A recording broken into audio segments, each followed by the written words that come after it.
¿Alguna vez te has preguntado por qué las cosas malas les suceden a las personas buenas? Hoy, en este viaje fascinante, exploraremos uno de los misterios más profundos de la humanidad a través de la historia de Job. Una historia de fe, desesperación y la eterna búsqueda de justicia. Pero espera, ¿qué si te dijera que esta historia antigua tiene respuestas sorprendentes para nuestras vidas modernas? Prepárate para desafiar todo lo que creías saber sobre la adversidad, la fe y la justicia divina. No te pierdas un solo momento de este revelador viaje. En esta historia bíblica del libro de Job, encontramos a un hombre adinerado llamado Job, quien vivía en una región conocida como Uz. Poseía una gran familia y enormes rebaños. Job era una persona íntegra y justa, siempre comprometido en llevar una vida moral y mantenía una relación muy disciplinada con Dios. En la tierra de Uz vivía un hombre cuyo nombre era Job. Este hombre era irreprochable y honesto, temía a Dios y se alejaba del mal. Tenía 7 hijos y 3 hijas. Poseía 7,000 ovejas, 3,000 camellos, 500 yugos de bueyes, 500 asnos y un gran número de sirvientes. Era considerado el más grande entre todos los pueblos del Oriente. Los hijos de Job acostumbraban celebrar fiestas en sus casas en sus cumpleaños e invitaban a sus 3 hermanas para comer y beber con ellos. Después de un periodo de celebraciones, Job organizaba un ritual de purificación para ellos. Muy temprano en la mañana, ofrecía un sacrificio quemado por cada uno pensando, quizás mis hijos hayan pecado y maldecido a Dios en sus corazones. Esta era la práctica constante de Job, tal como se describe en el primer capítulo, versículos del 1 al 5. Dios destacó las virtudes de Job ante Satanás. Sin embargo, Satanás argumentó que Job era justo solo porque Dios lo favorecía abundantemente. Un día, los ángeles vinieron a presentarse ante el Señor, y Satanás también estaba entre ellos. El Señor preguntó a Satanás, ¿de dónde vienes? Satanás respondió al Señor, de recorrer la tierra yendo y viniendo por ella. Entonces, el Señor le dijo a Satanás, ¿has notado a mi siervo Job? No hay nadie en la tierra como él, un hombre íntegro y correcto que teme a Dios y evita el mal. ¿Acaso Job teme a Dios sin razón? Replicó Satanás. ¿No has puesto una protección alrededor de él, de su casa y de todo lo que posee? Has bendecido todo lo que hace, y sus rebaños y manadas se han extendido por la tierra. Estos diálogos entre Dios y Satanás se narran en el libro de Job, capítulo 1, versículos del 6 al 10. Satanás desafió a Dios, diciendo que si se le permitiera infligir sufrimiento a Job, éste cambiaría y maldeciría a Dios. Dios permitió que Satanás atormentara a Job para probar esta audaz afirmación, pero prohibió quitarle la vida a Job. Pero extiende tu mano y ataca todo lo que posee, y seguro que te maldecirá en tu rostro, dijo el Señor a Satanás. Muy bien, entonces, todo lo que posee está en tu poder, pero no pongas tu mano sobre el mismo hombre. Entonces Satanás salió de la presencia del Señor. Estos eventos se describen en el libro de Job, capítulo 1, versículos 11 y 12. Job recibió 4 noticias en un solo día, informando que sus ovejas, sirvientes y 10 hijos habían muerto, víctimas de invasores ladrones o desastres naturales. Un día, mientras los hijos e hijas de Job estaban celebrando y bebiendo vino en la casa del hermano mayor, un mensajero llegó a Job y dijo, los bueyes estaban arando y los asnos pastando cerca, cuando los sabeos atacaron y se los llevaron. Mataron a los sirvientes a espada, y yo fui el único que escapó para contártelo. Mientras aún hablaba, otro mensajero llegó y dijo, el fuego de Dios cayó del cielo y quemó las ovejas y los sirvientes, y yo fui el único que escapó para contártelo. Mientras éste aún hablaba, llegó otro mensajero. Los caldeos formaron 3 grupos de ataque y lanzaron un ataque sorpresa a tus camellos, llevándoselos. Mataron a los sirvientes a espada, y yo fui el único que logró escapar para informarte. Aún hablando, otro mensajero llegó diciendo: tus hijos e hijas estaban celebrando y bebiendo vino en la casa del hermano mayor, cuando de repente un fuerte viento vino del desierto y golpeó los 4 rincones de la casa. Esta se derrumbó sobre ellos y murieron. Yo soy el único que escapó para contártelo. Estos trágicos eventos se describen en el libro de Job, capítulo 1, versículos 13 a 19. En su luto, Job rasgó sus vestiduras y se rapó la cabeza, pero aún así alabó a Dios en sus oraciones. Entonces Job se levantó, rasgó su manto, se rapó la cabeza y postrado en el suelo, adoró, diciendo: desnudo salí del vientre de mi madre, y desnudo partiré. El Señor dio y el Señor quitó, bendito sea el nombre del Señor. En todo esto, Job no pecó ni atribuyó a Dios ninguna falta. Esta respuesta de Job está en el libro de Job, capítulo 1, versículos 20 a 22. Satanás aparece en el cielo de nuevo y Dios le da otra oportunidad para probar a Job. Esta vez, Job sufre de terribles heridas en la piel. La esposa de Job intenta persuadirlo a maldecir a Dios y renunciar a la vida, pero él resiste e intenta soportar sus sufrimientos. 2 tramas se entrelazan hábilmente, una celestial y otra terrenal. Los acontecimientos en la tierra son el resultado de algo que ya ocurrió en el cielo, al igual que hay guerra en la tierra inmediatamente después de un conflicto en el cielo, como en el libro del Apocalipsis. Elifaz, Bildad y Zofar, 3 amigos de Job, llegan para consolarlo, sentándose con él en silencio por 7 días en respeto a su luto. Job habla en el 7º día, iniciando un diálogo en el cual cada uno de los 4 hombres ofrece descripciones poéticas de sus problemas. Job maldice el día de su nacimiento, comparando la vida y la muerte con la luz y la oscuridad. Él desea nunca haber nacido y que su nacimiento hubiera sido cubierto por las tinieblas, sintiendo que la vida solo aumenta su agonía. Elifaz responde que Job, quien anteriormente consolaba a otros, ahora admite que nunca fue realmente consciente del sufrimiento de ellos. Elifaz concluye que el dolor de Job debe ser debido a algún pecado que cometió y recomienda que Job busque el favor de Dios. Bildad y Zofar concuerdan en que Job debe haber cometido algún mal para provocar la justicia de Dios y argumentan que debería intentar demostrar un comportamiento más inocente. Bildad supone que los hijos de Job trajeron la muerte sobre sí mismos. Peor aún, Zofar insinúa que cualquier error que Job haya cometido merecería mucho más dolor del que ha recibido. Job reacciona a cada uno de estos comentarios, tan irritado que llama a sus simpatizantes Job, llama a sus amigos médicos inútiles que enmascaran su ayuda con mentiras, como se describe en el libro de Job, capítulo 13, versículos del 1 al 4. Mis oídos han escuchado y entendido eso. Lo que ustedes saben, yo también lo sé. No soy inferior a ustedes. Pero yo deseo hablar con el Todopoderoso y discutir mi caso con Dios. Sin embargo, ustedes me difaman con mentiras. Son todos médicos inútiles. Job cuestiona por qué Dios juzga a las personas basándose en sus acciones, cuando él podría fácilmente corregir o perdonar esos actos. Job está perplejo sobre cómo un ser humano puede satisfacer completamente la justicia de Dios. Dado que los caminos de Dios son misteriosos y más allá de la comprensión humana. Además, los humanos no pueden convencer a Dios con sus palabras. Dios no se deja engañar, y Job admite que ni siquiera conoce lo suficiente para defender su caso ante Dios. Job anhela por alguien que pueda mediar entre él y Dios, para que no sea condenado al Sheol, el inframundo.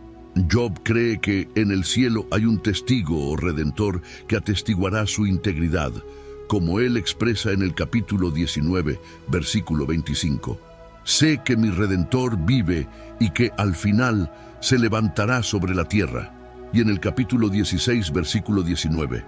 Ahora mismo mi testigo está en el cielo, mi abogado está en las alturas. El sufrimiento se vuelve insoportable para Job y él se torna amargo, ansioso y asustado. Lamenta la injusticia de Dios al permitir que personas malas prosperen mientras él y muchas otras personas honestas sufren. Job quiere enfrentar a Dios y protestar, pero no puede encontrarlo físicamente. Piensa que la sabiduría está oculta de la humanidad, pero resuelve perseguirla, temiendo a Dios y evitando el mal. Eventualmente, Dios interviene en el diálogo divino de la primera ronda. Durante sus discursos, Job pidió a Dios 36 veces que hablara con él. Ahora, su deseo es atendido. En las dos ocasiones en que Dios habla con Job, esto sucede en medio de una tormenta. Hay un cierto humor en la forma en que Dios se dirige a él. Job es recordado por Dios de que Él es el creador de todo. Dios repasa su impresionante actividad de crear y sostener el mundo, preguntando a Job si podría igualar esa obra. Termina preguntando si Job está en posición de juzgar, diciendo que es impertinente para Job creer que Dios debería explicarse a él. Job es hecho sentirse muy pequeño. Eventualmente Job responde: soy indigno. ¿Cómo puedo responderle? Pongo mi mano sobre mi boca. Hablé una vez, pero no tengo respuesta. 2 veces, pero no diré nada más. En el segundo encuentro, Dios no habla sobre sí mismo como creador, sino sobre 2 de sus criaturas. El discurso está lleno de humor. Una vez más, le pregunta a Job sobre sus pensamientos respecto al hipopótamo, el behemoth y al cocodrilo, el leviatán, como si estas increíbles bestias tuvieran las respuestas a los grandes problemas de la vida. Job es recordado de que no puede entender a Dios, ni al mundo animal, y mucho menos al mundo moral. Así, el punto principal de Dios es: ¿por qué estás tratando de discutir conmigo? Job responde que Dios es omnisciente y que ningún plan de él puede ser frustrado. Ahora se da cuenta de que su cuestionamiento a Dios fue totalmente inadecuado, y se desprecia y se arrepiente en cenizas y polvo. Aunque el encuentro con Dios es humillante para Job, el núcleo del problema de Job es abordado, ya que vuelve a conectarse con Dios. El diálogo ofrece un clímax magnífico e inesperado para el libro. En el epílogo, el texto cambia de poesía a prosa, cuando Job acepta que no debe culpar a Dios por sus interacciones con él. Dios restaura a Job sus hijos, 7 hijos y 3 hijas, propiedades, camellos y rebaños de ovejas, haciéndolo mucho más rico y feliz que antes. Como siervo de Dios, Job es rehabilitado.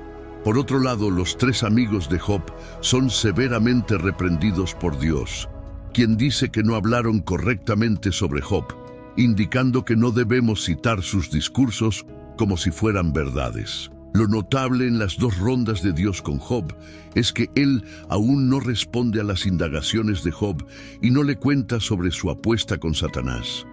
Job no necesitaba saber lo que estaba sucediendo en el cielo, porque Dios tenía sus motivos para permitir que él sufriera. Debemos tener en mente una diferencia aguda entre la comprensión judía de este libro y la cristiana. El judío de los tiempos del Antiguo Testamento no podía ver los problemas de la vida temporal a la luz de la eternidad. Sentía que la justicia de Dios debería ser vista en esta vida, ya que tanto personas buenas como malas iban al mismo destino, el Sheol, lugar de existencia sombría donde los espíritus partidos duermen. Los cristianos, por otro lado, tienen un punto de vista completamente diferente sobre el sufrimiento actual. Ven la mayor visión del cielo a la luz de la obra de Cristo. El sufrimiento en este mundo palidece en comparación con la vida que nos espera en el cielo. Por lo tanto, solo hay insinuaciones de vida después de la muerte a lo largo del libro de Job. En un momento, Job declara que encontrará a Dios después de su muerte, pero este no es un tema recurrente en el libro y no tiene idea de cómo sucederá. El libro de Job tiene dos tramas principales, la trama divina y la terrenal. El libro comienza con la trama celestial, la reunión de Dios en el cielo con Satanás.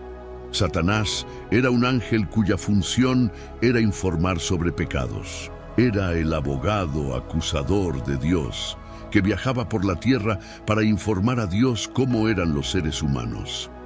En el tiempo de Job, Satanás se había vuelto tan cínico que no creía que alguien pudiera amar a Dios por Dios mismo. Creía que las personas solo amaban a Dios por lo que Él podía proporcionarles. Así se desarrolla un debate entre Dios y Satanás, con Satanás argumentando exactamente eso. Dios pregunta a Satanás si encontró a Job en sus viajes por la tierra.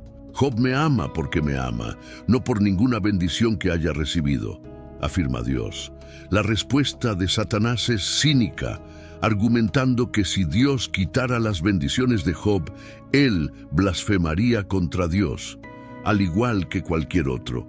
Como resultado, ocurre la apuesta divina. La tensión es esencial en cualquier drama excelente. Job desconoce la apuesta divina mientras el lector está al tanto.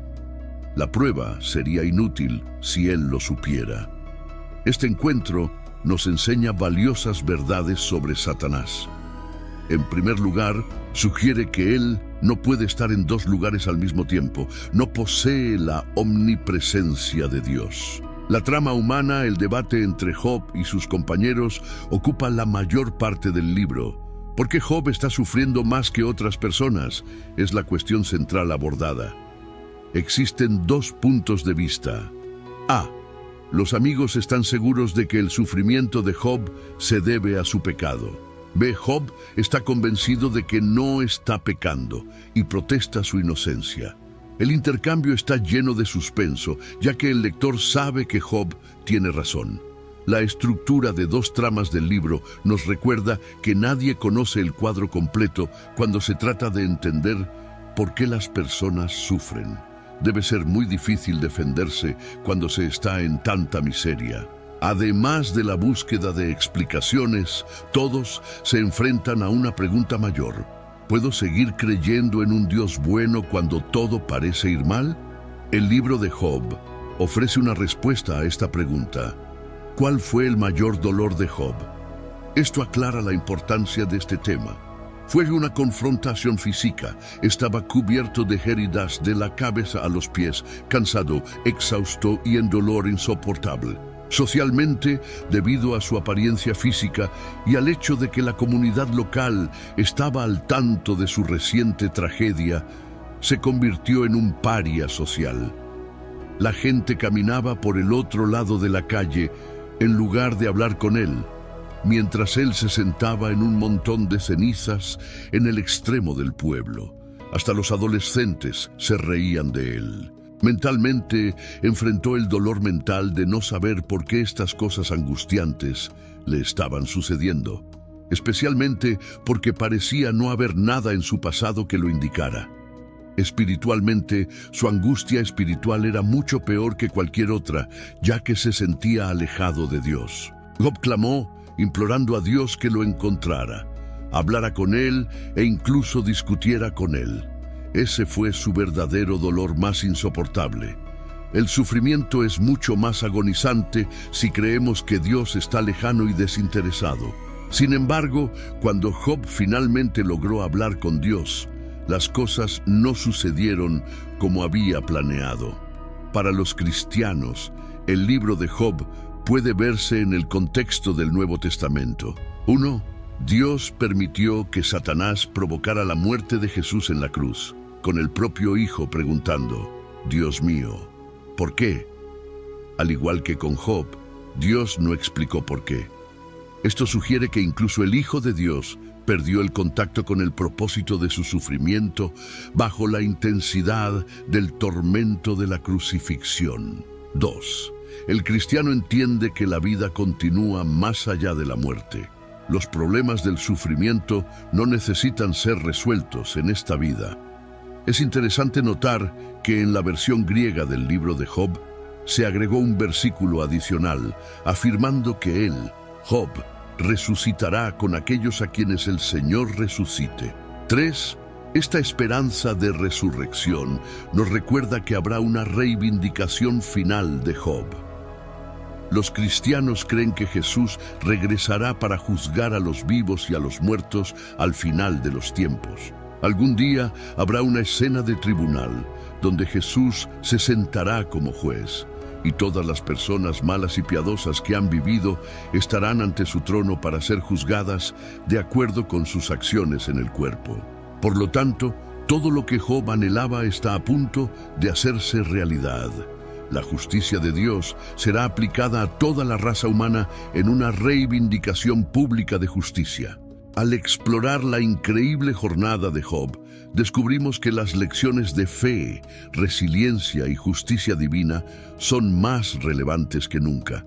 Pero el viaje no termina aquí. Tenemos mucho más para descubrir juntos. Si te gustó este video, imagina lo que más podemos explorar. Cada historia que compartimos es una nueva oportunidad para desentrañar misterios, encontrar inspiración y transformar nuestra percepción del mundo. Entonces, no te quedes fuera. Suscríbete al canal ahora y activa las notificaciones para nunca perderte una aventura. Tu me gusta es muy importante para nosotros, ya que nos ayuda a alcanzar a más personas con estos poderosos mensajes. Comenta abajo tus reflexiones y comparte este video con amigos y familiares que también se beneficiarían de estas historias extraordinarias.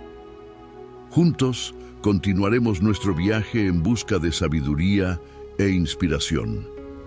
Nos vemos en el próximo video.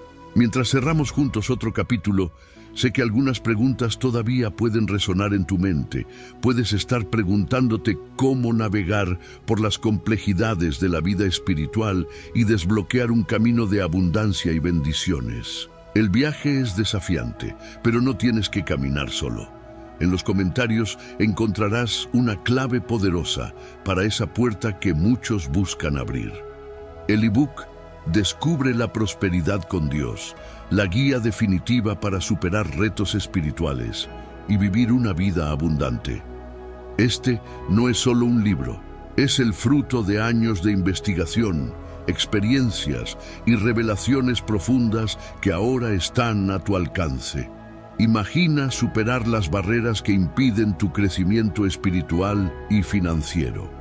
Piensa en el confort y la seguridad de vivir una vida alineada con las promesas de prosperidad que te han sido destinadas. Este ebook es más que letras en una página. Es un mapa hacia el tesoro que mereces. Únete a los muchos que ya están recorriendo un camino iluminado por la fe y el conocimiento. El poder de transformar tu vida está a solo un clic. Revisa ahora en los comentarios y comienza tu viaje hacia una vida de plenitud y prosperidad. Recuerda, la prosperidad con Dios no es solo un sueño lejano, es una promesa esperando ser cumplida. Con esta guía, estás un paso más cerca de hacerla realidad. Tu historia de éxito comienza hoy.